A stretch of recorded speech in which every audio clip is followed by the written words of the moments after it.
Hey everyone, how you doing? It's your boy Shaheener coming at you with another episode of the Pokemon Babblers podcast. Of course, joined by my co-host Bano over here. Hey guys. Hey, and this is going to be episode 10 of season 2. We are going to be talking about the sequels to the original Mystery Dungeon games. We are going to be talking about Explorers of Time, Explorers of Darkness, and later on we're going to be talking about Explorers of Sky. But these games were initially released on the DS, just only on the DS this time around, instead of like a co-release like they had on the Red Rescue Team, Blue Rescue Team. So it was initially. Well, I think the DS has been out for a year at this point, right? It came out in 2006. Yeah. So at least in Japan, it came out. I think it came out in 2005 in Japan, if I'm not mistaken. But yeah. So basically, with that one, it came out in Japan. At least the games, the initial ones. September 13th, 2007. North America came out April 20th, 2008. Australia, June 19th, 2008. And in Europe on July 4th, 2008. And so, yeah, these games were hand-in-hand, at least Explorers of Time and Darkness. They were co-released. Just like our main series games like Red and Blue, Gold and Silver, etc. Yeah, I guess that tracks, because like I said, the DS came out in 2006. By 2008, the Game Boy probably would have been phased out by then. Not to mention, it was most likely phased out because the DS already had a Game Boy slot. Yeah, exactly. But yeah, there wasn't really any first-party Nintendo titles that were really coming out, and if there's anything, it's like nobody really talked about them. Like, of course, there's like the third-party support because it's just that weird transitionary period between one generation to another is that there's always going to be like third-party support for at least a couple more years. Or if you're like the Wii, where you get Just Dance 2022 still. But on the initial Wii, not the Wii U, just the Wii. It kind of reminds me of like that, like this early period of the DS is kind of like when the Wii released, where they had like all those games that were like marketing to people to like, not just for gamers but for like everybody. So they have the stuff like Brainly, and then like all those like little quiz games that you would play on the DS. To kind of entice not gamers to buy the DS. Yeah, exactly, because that was very much this generation, was like getting the casual audience to play games. That's why the Wii did so well. That's why the DS did so well. Like of like those games, like you said, like Brain Age and Wii Fit and Wii Sports, especially the fact that it was tied in with the system, that like I think that really skyrocketed the sales. I think that really helped, because that was just like, I mean, it's still one of the best-selling systems of all time. I think it's second to the PS2 at this point, or has the Switch outsold the Wii? I'm not sure. I think the Wii and the PS2 are still like the top sold consoles of all time still. Yeah, because the Wii sold 110 million units, if I'm not mistaken. But anyways, so this was also the first Mystery Dungeon game to include Generation 4 Pokemon, at least completely. Like, there was little cameos in the previous ones, but this is where it's like full-fledged. At least at this point, there's 491 Pokemon revealed. And so all of those 491 Pokemon were represented in this game, which I thought was really cool. Also, this is the first game with like limited Wi-Fi features as well, because of course the Game Boy Advance didn't have Wi-Fi built in. The DS has it built in, but I don't think it was really fully integrated in Blue Rescue Team. I think this is the one where it's like they really start to experiment with it. I believe with Wonder Mail is but also Wi-Fi back then was just kind of like, I don't know how much like people really caught on to it, at least on handhelds. I don't remember ever connecting to Wi-Fi on my DS, because I think it needed a WEP encryption, and I just don't think that we had that. I think we were, like, at least once I became aware of Wi-Fi and stuff, we were already on WPA. Yeah, so the gameplay is basically the same kind of structure as the previous one, so it's just a dungeon crawler. The general plot is still like you're a human turned Pokemon trying to find out how to find your way back home. I mean, we'll, of course, go way more into the plot later on, but at least the general gist of it, it's, at least gameplay is pretty much the same things. Just trying to reach the objective in a dungeon, trying to rescue Pokemon, defeating other Pokemon. Yeah, and then I think they've added like a couple new types of missions. One of them, just off the top of my head, is like bounties. Mm-hmm. So before, where you had to like go and find a Pokemon and rescue it, now with some of the new characters introduced, you have to like go and find evil Pokemon in the dungeon and beat them, and then that's when like the authorities will show up and take them to the Clink. Mm-hmm. Yeah, exactly. Not the Clang? No, not the Clank, the Clink. Yeah.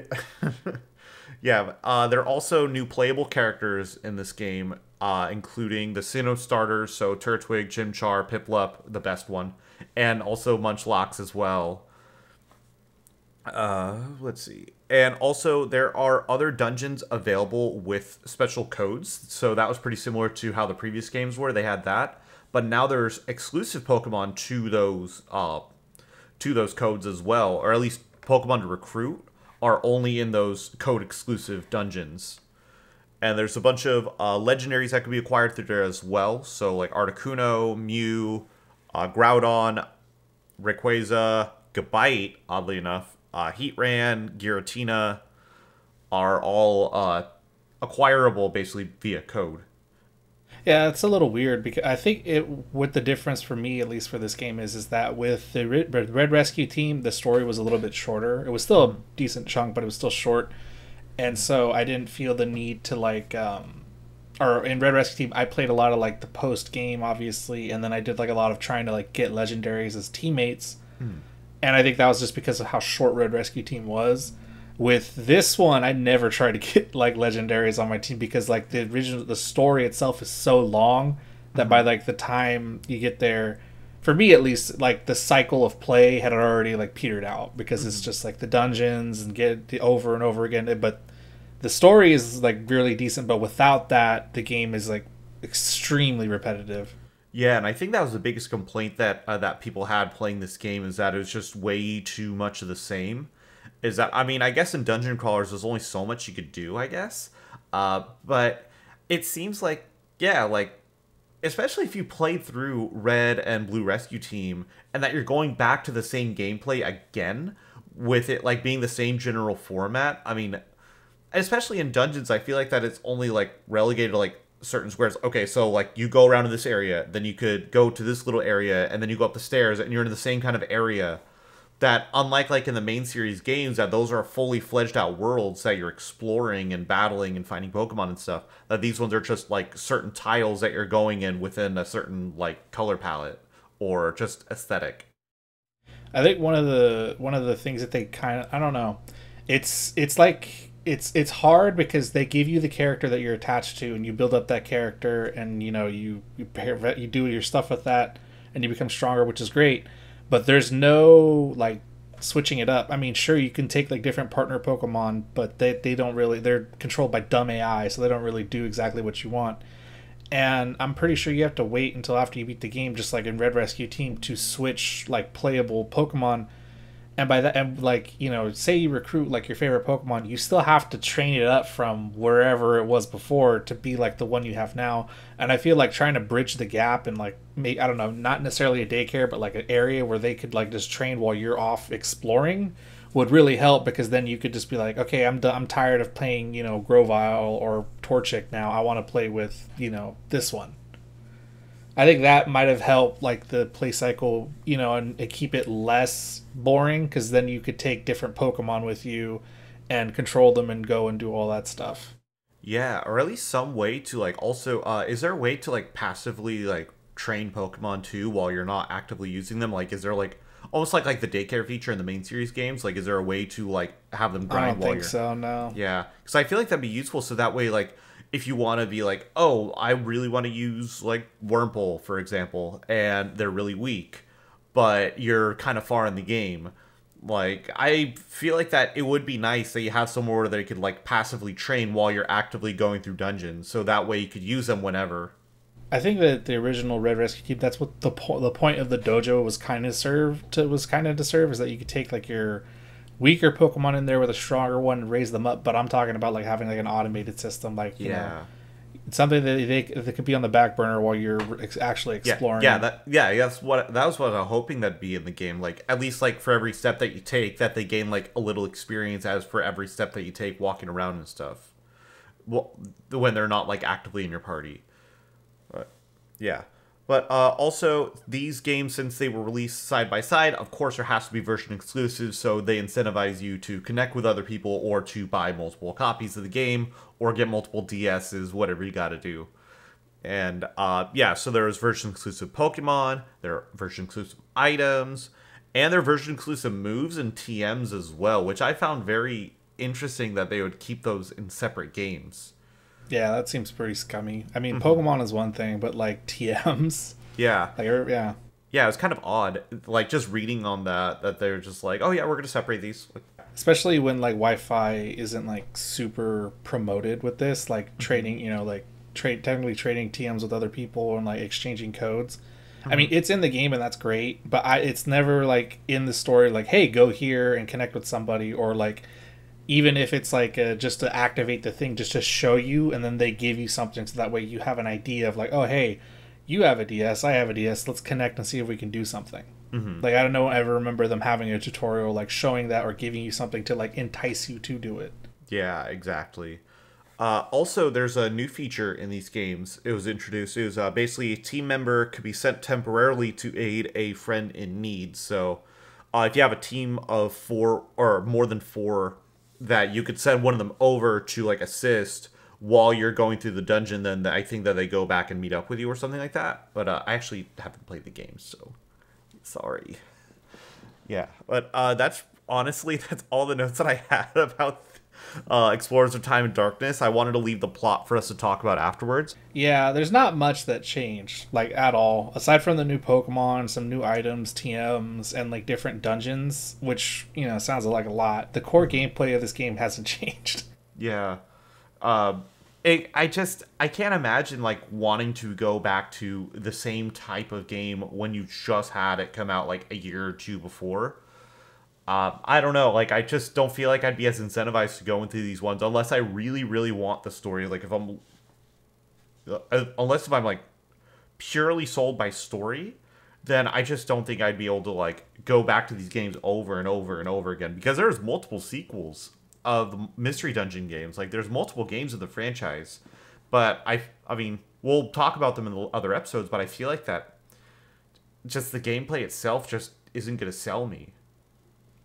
Yeah, definitely not. If like you're not sold on the gameplay like in the first like hour, you're definitely not going to want to keep going. Yeah. And also, I want to note one thing too before we get into the plot. Whoever wrote the plot on the Bulbapedia page, what the hell? There is so much freaking wording and phrasing, and every minute detail is on there. I mean, I know I'm skipping to over here, but it's like, actually, I'm just gonna roll through here. It's like, come on, look at all of this. It is just absolutely insane how much detail this person put in here. Like, you could just put this in a book, put this in a novel, and I'd have to read it multiple pages over. But the Wikipedia page is way more condensed, so that one seems to be a little bit more serviceable if you're just trying to read through like the general summary plot line of it. But if you want to know every just absolute detail, then I guess the Bulbapedia page has everything. But also, it's funny too, at the beginning of it, it says, this may contain spoilers. Like, no shit, Sherlock, they wrote a whole novel. I feel like the not my plot coverage is going to be basically what's on the Wikipedia page. But that's like, it's like you didn't do it justice. Like, it's extremely condensed. The fact that it's 4 paragraphs goes over like nothing. But I'll try to go over the main plots. So basically, you wake up once again like unconscious on a beach, like as a Pokemon, with no memory of like who you are or what's going on. And eventually you get found by like your partner Pokemon, as always, after you pick all that in the beginning, who takes you to a local exploration club. It's like the Wigglytuff Guild and whatnot. And while you're there, they introduce you to like the town and how stuff works and what the Wigglytuff Guild's goal is like, just exploring the dungeons. Before, you were kind of like a rescue team and that was like your purpose. Now you're more so like an explorer trying to explore dungeons and find relics, because that's like what the Wigglytuff at the top of the guild likes to do, is like find the relics and stuff like that. So that's what you do. And then you also take on like rescue stuff on like a guild board. There's also like a system where the guild takes like a percentage of your cut.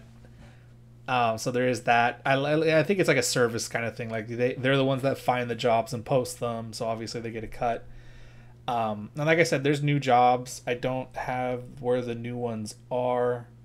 Take me a second to look for those. But I remember, like I said, there's one that's like, finding characters that need help in the dungeon that you can save. There's also getting the items once again. there's finding wanted Pokemon that the police in this game are Magneton and Magnezone, just kind of showcasing the new Gen 4 Pokemon. And so you find those stuff, and that's pretty much it. And so eventually, one of the relic fragments that your explorer partner is holding, because he has just a random one that he's keeps as a treasure, gets stolen, and you help recover it. And then he explains that it's his dream to join the guild. So then you guys go through their trials and join the guild, and then, like I said, all that stuff. And once you get accustomed to life in the town, you start getting more and more requests, and also you start meeting the other Pokemon in the guild. The second in command of the guild is Chatot, and then a Bidoof is the newest recruit, which is pretty funny. Hey, there we go. And then you have from the beginning. A Chimecho is the chef, but it's how does it cook? Yeah. I think there's also some scenes where everybody's eating, and it's just a plate of berries. Mm-hmm. So what is he actually cooking? Yeah. Probably from telekinetic powers, I'm guessing, because the psychic type could probably move things around, but I doubt that they explained it. Diglett and Loudred serve as the guild sentries and the bosses. They don't let anybody in. Obviously Magnezone is the local sheriff and whatnot. And so after doing stuff in a while, they go to these areas, and they're able to see things in the past and the future. That it's weird, but it's some object is projecting the past and the future at the same time. And this helps in one of your missions, because one of the Pokemon tries to screw over another Pokemon and steal something from them. But that's how you see it in a future thing. And then by seeing that, you're able to prevent it and stop it from happening. And so eventually, your partner talks to you about the Legend of the Time Gears, which is certain gears that exist in the world that keep time going forward. And that without the time gears, time would stop, which is a bad thing. Dialga is furious at the revelation. Time would stop. Right. Yep. Time would stop. Yeah, gets really pissed. Anyway, eventually you hear that somebody is actually stealing the time gears, because you hear reports of places where literally time has stopped and Pokemon have been displaced because there's nothing there. And so you have to figure out what's going on. And as this comes to you, you come back to the guild. So there is a point where they sort of trying to figure out why you've lost your memories, and one person tells you the story of a lake guardian named Yuxi who erases the memories of people who go there. You go there, you actually fight a Groudon, which turns out to be an illusion made by Yuxi. And when you talk to Yuxi, it's revealed that it did not erase the memories of you, and it's decided also not to erase the memories of you since you got there. And the biggest thing is that it did not erase your memory, so you're back to square one, and you don't remember who you are, but you still remember that you're a human. Anyway, after that, you come back and you meet a famous explorer who says his name is Dusknoir. So Dusknoir reveals himself to be from the future, and that he's a famous explorer, and he's here to stop a great calamity from coming.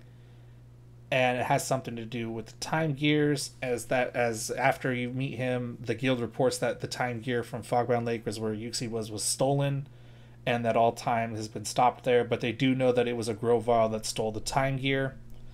Eventually you meet the other Lake Guardians, both Azelf and Mesprit, who drop some little hints on the story, and maybe that Grovyle isn't as terrible as it's being made out to be, because Dusknoir is it's a great villain from the future, and I've come back here to stop him, whatnot. Everybody in town just kind of buys this. You do kind of talk to Dusknoir and ask him for certain details, but he's very vague and not totally honest about it. Eventually, like I said, you meet the other ones to try to stop the time gears from being stolen. However, the Grovyle steals them anyway. And so you keep chasing after him. Eventually, you corner him at the last one, which is the one where Mesprit and that's where Dusknoir reveals that he's from the future completely, and that the world of the future is like a place where time is frozen because all the time gears would be stolen, and that the planet would die because there's time is not moving forward, and all the Pokemon, it's just like a dystopian future, and he's here to stop that. And so everybody tracks down Grovyle, much like the first game where everybody's like chasing you. Everybody's chasing down Grovyle.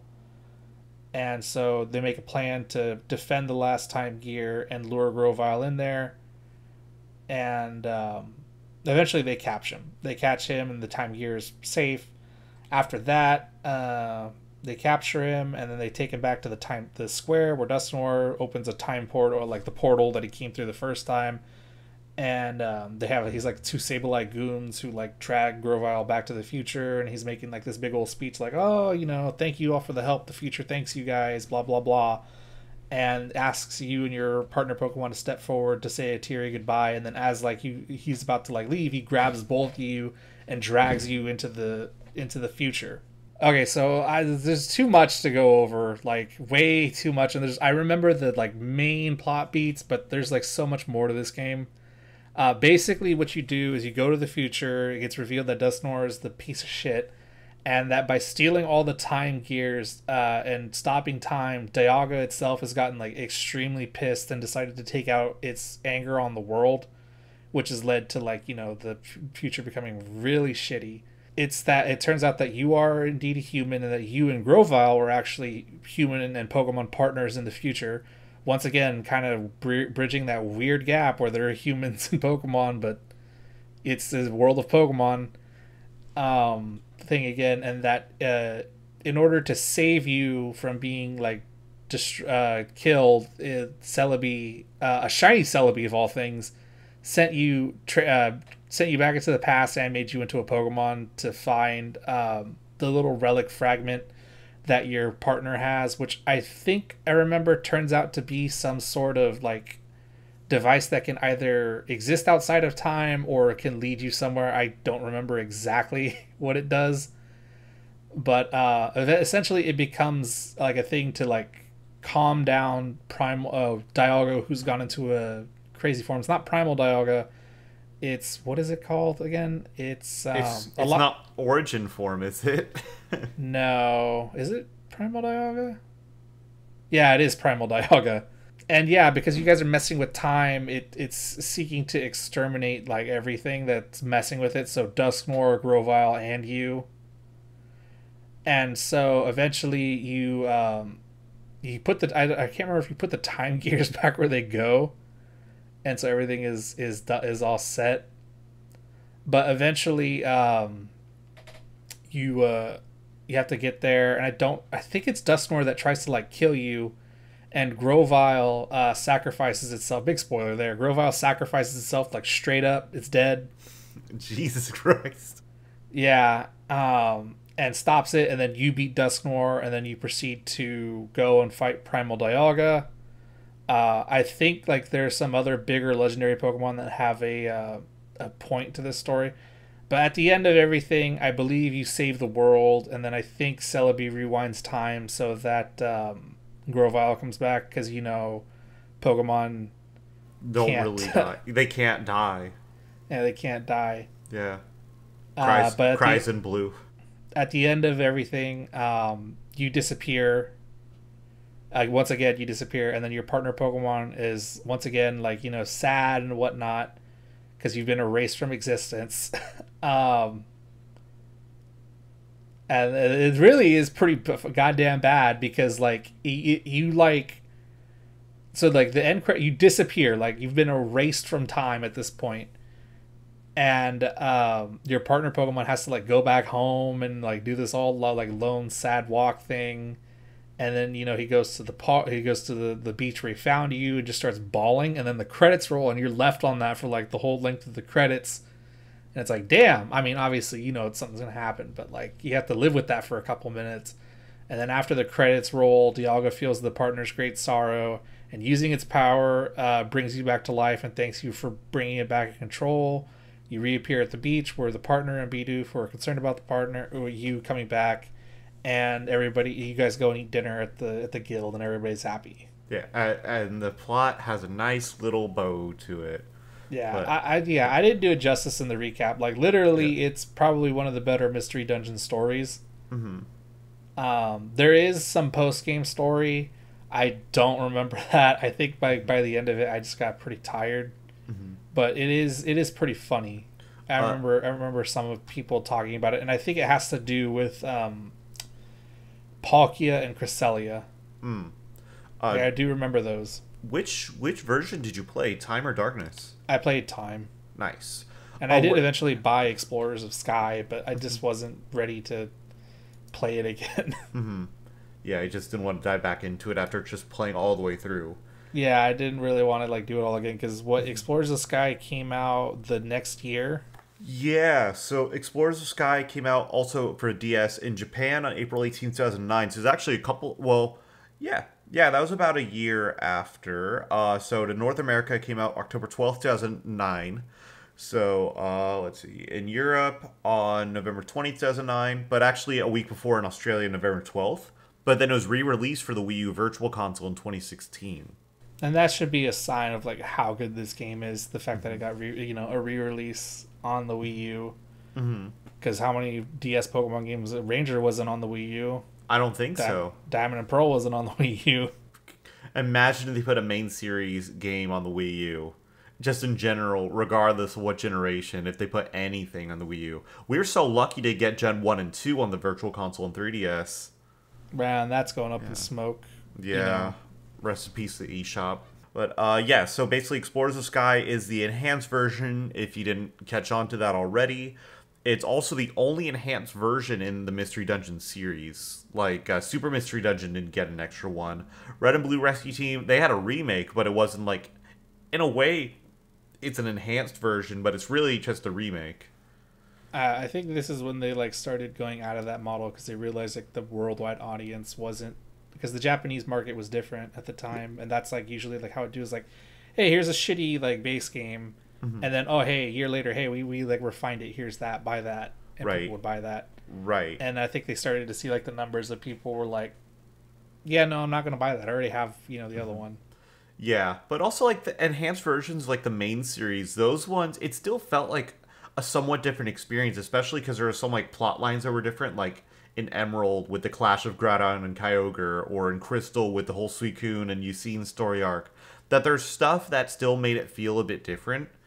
But with Explorers of Sky, I still feel like that it's like it makes the best of it, but it's still like the general gameplay is still the same. Yeah. I think it's like the last one because isn't Platinum like the last enhanced version? No, I guess not because Black Ultra and Sun White, and Ultra Moon. Yeah, those are sequels. Those aren't Yeah. enhanced versions. In a way, I think. I mean, I feel like that they're kind of both though. Like they're both enhanced and sequels. Is that it's still two? It's not black and white. It's not special black and white. It's black and white. They were planning to do gray version, but then it just ended up turning into black and white 2. But which I'm thankful for because yeah, black and white 2 me are too. awesome. Me too. We were literally talking about it last night. That like Black and White 2 just have some of the best overall like I think like best overall like world like exploring and stuff. I think we both agreed on that. It's how like Black and White 2's Unova was just like excellent to explore around. There's so much diversity and like just biomes and just environments and yeah. But anyways, getting back on track. So there are new starters that were announced. So Vulpix, Phanpy, Shinx, Riolu. And then also Meowth and Munchlax are no longer available to be the main hero. They can still be like your partner Pokemon, but they can't be. You can't play as them anymore in this game, which is weird. But Eevee also returns. It was in Red and Blue Rescue Team, but now it's back because it wasn't in Time of Darkness. The music from the game can be played with a new feature called the Sky Jukebox. So I'm guessing probably in sleep mode, you could probably like close your DS and still listen to the music. That's at least how 3DS was. Is that they had like, well, at least in that one, that operating system, they had an application for music where you could play songs, or like in Smash Bros, you could play music, and then when it's in sleep mode, you can still hear it. Yeah, so there are 5 special episodes that were added on top of the main game's episodes and quests and all that. Yeah, I think some of those was like a backstory to why Wigglytuff is like an explorer, which goes back to when Wigglytuff was an Igglybuff, and like they cover those stories and whatnot. Yeah. Which is pretty cool. And then I think they also added more post game stuff, but the main story is still there, as well as the post game from the previous game, and then just more add-ons to that as well.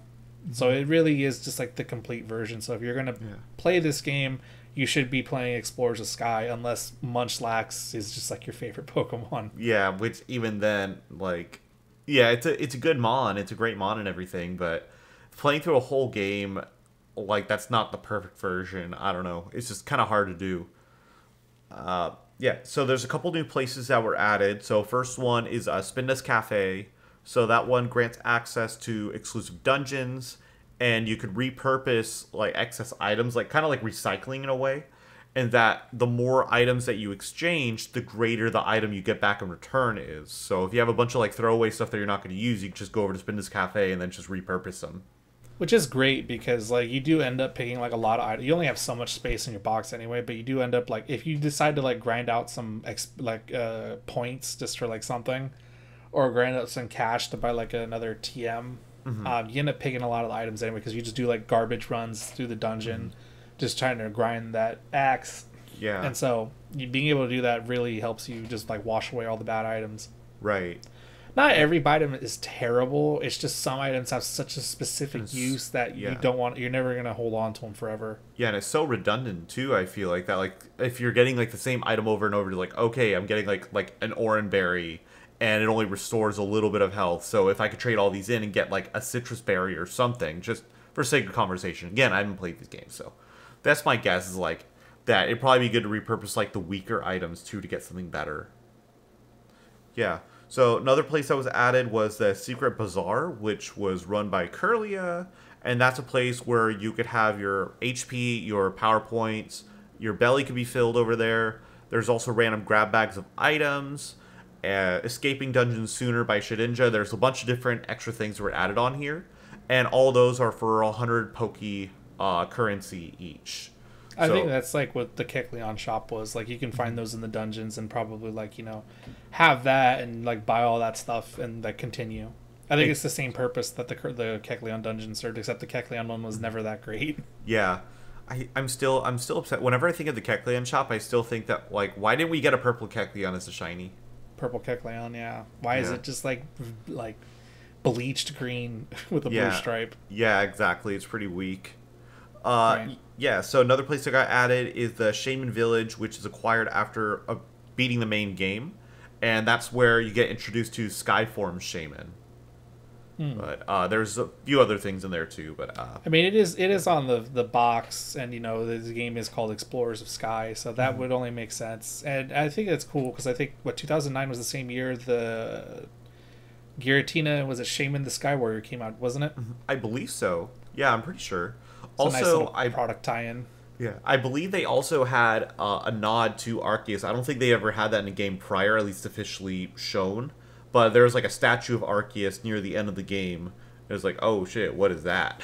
But yeah, so the players also a nice little feature is that players not only lose half their money if they lose in the dungeon rather than all of it. So in case if like you're later in the game and you mess up, then you're not completely reprimanded. Yeah, it was pretty brutal because like say you do like a couple garbage runs and then you decide to do main story and you just forget to deposit all your money because like it's not like I guess it could happen in the main game if you like are really like you just purposefully lose every battle that you run out of money because there's no like place to store it. There's no bank that you can put your money in and get an interest and maybe roll that into a 401k. No, I can't do that. They know you're only 10, so you can't can't even make it a checking account.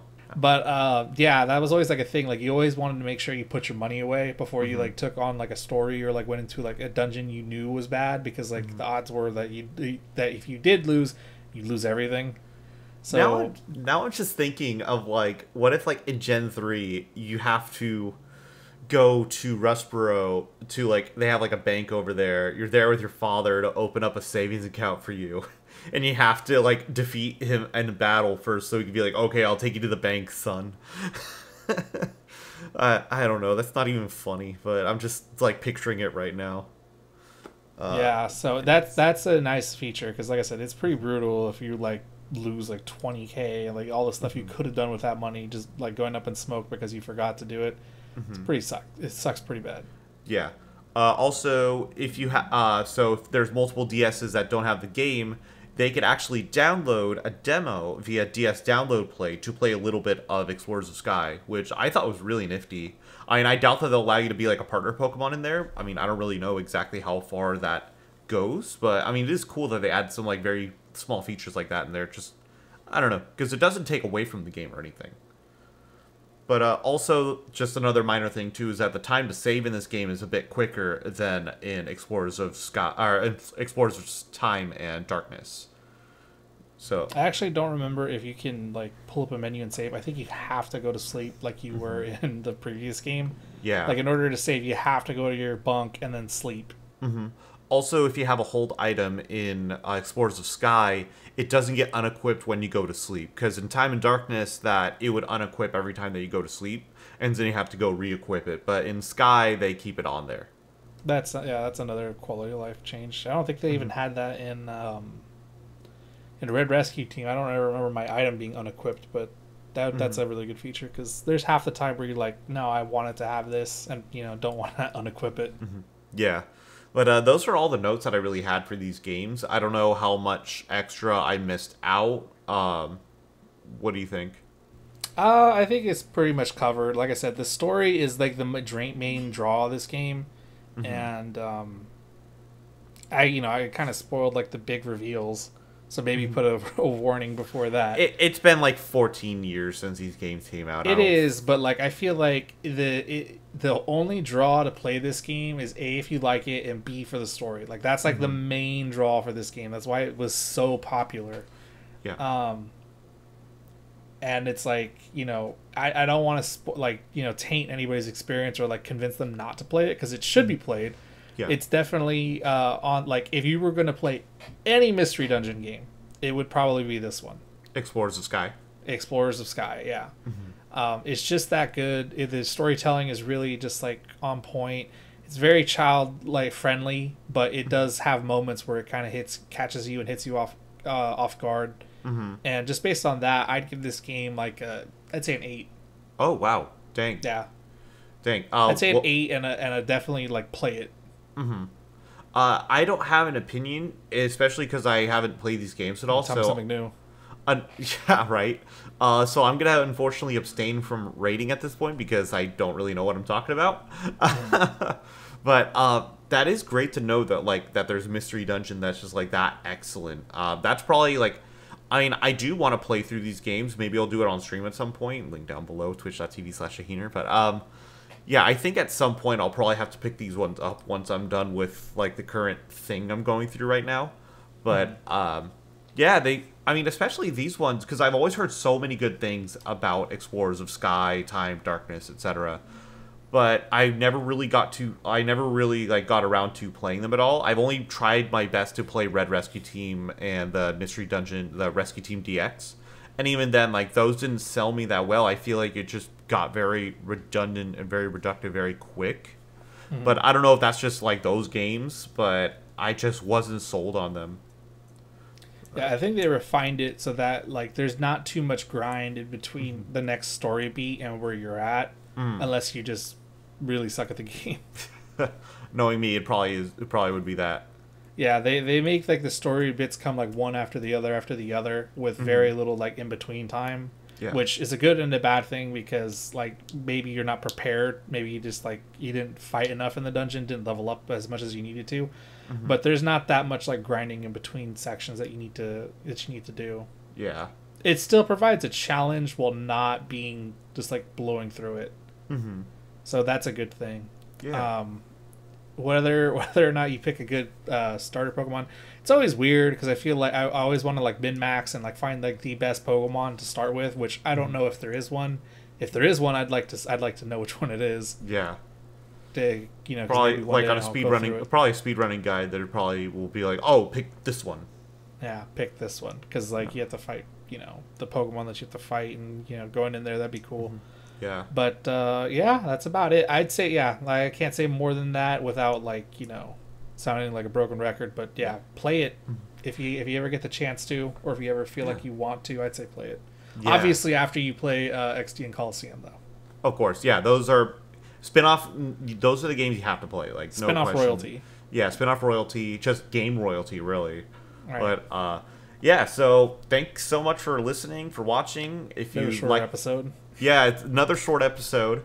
But go ahead and subscribe if you like what you see over here. Let us know what you think in the comments. If there's anything that we missed, then maybe we could address it in the next episode. But if you want to check out Bano's YouTube channel, link is down below. I have a bunch of stuff on my channel as well if you haven't checked any of that out. But yeah, that's basically it. We'll catch y'all later. Peace. See ya.